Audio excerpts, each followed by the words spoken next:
Hi there everybody, Marcus here, teaching professional at Southwick Park Golf Club.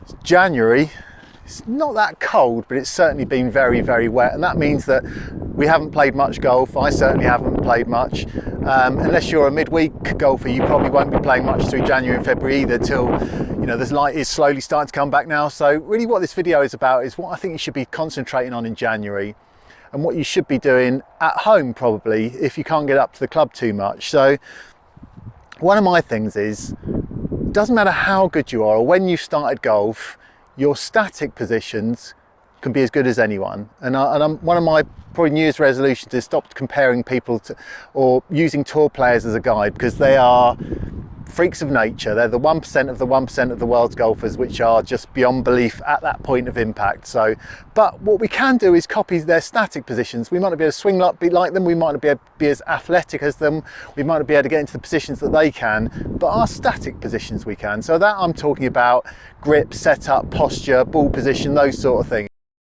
You want to start your January at home, leave a clanking around the house, start picking up and working on your grip if you feel like there's a weakness in your grip.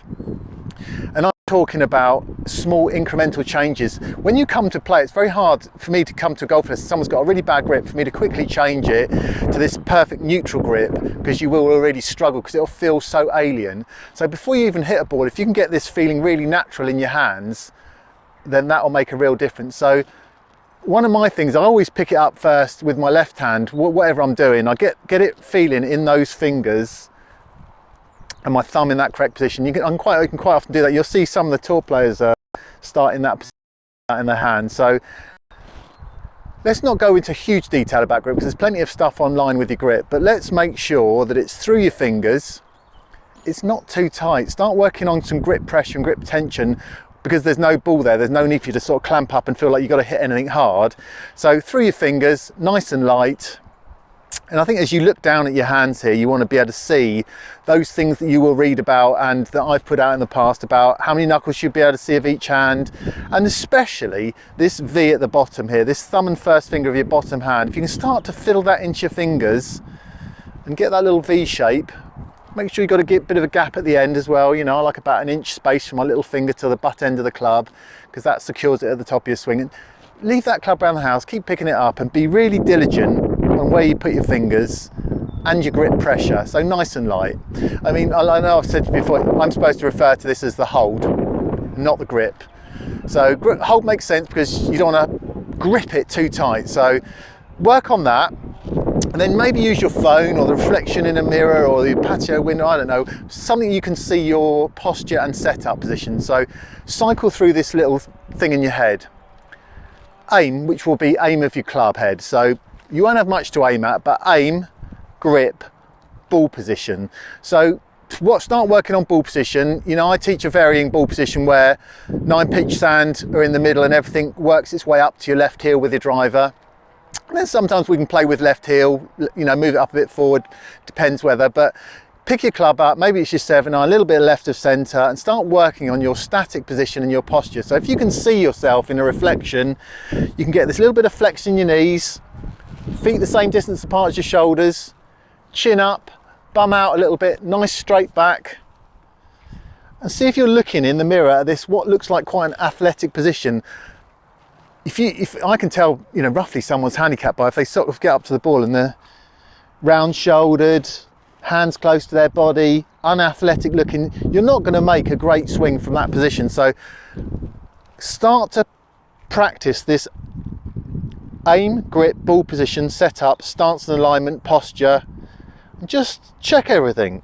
Feet, knees, hips and shoulders, are they all aligned? Have you got anything a little bit skew with here?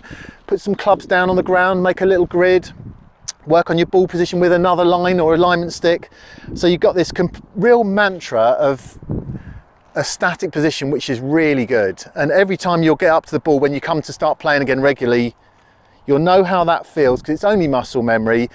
Yeah, so that's that one little thing. And I'm going to give you one little mini drill I really like at home. And it needs a tea towel. It means you can swing a cloth or your club head or your, you know, bag towel cloth. Let me just grab this little tea towel-y thing. Okay, the reason why I like this drill, and I hope I can do this in the wind out here, but it's something you can do at home. It's something you can do if just hanging about with it puts a lot of things right, this one small little bit of cloth. Okay, so you want it hanging down and hold the end in your grip in the set-up position we've just talked about. And on your backswing, you need to drop it on your shoulder. I hope I can do this with the wind, we're about to find out. Okay, so if you drop that onto your right shoulder, you're doing a lot right. For example,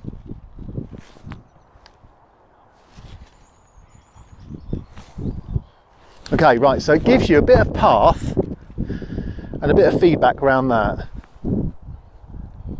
Right, so now you're in this position, this is where the magic might be able to happen for you when you come to play. You're going to feel like you're pulling down and you've got to finish with that on your other shoulder.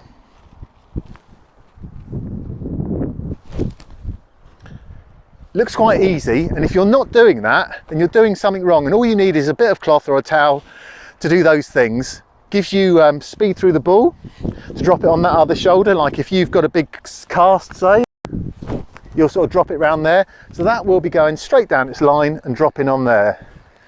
So the little tea towel drill, do that in January, work on your static positions, and if you've got any questions, I'm definitely going to be available to answer them for you, because I don't think I'm going to be that busy. So anyone who wants evening golf lessons, Tuesdays and Thursday evenings for me indoors in the simulator, and I'm available the rest of the week. See you all soon. Thanks for watching.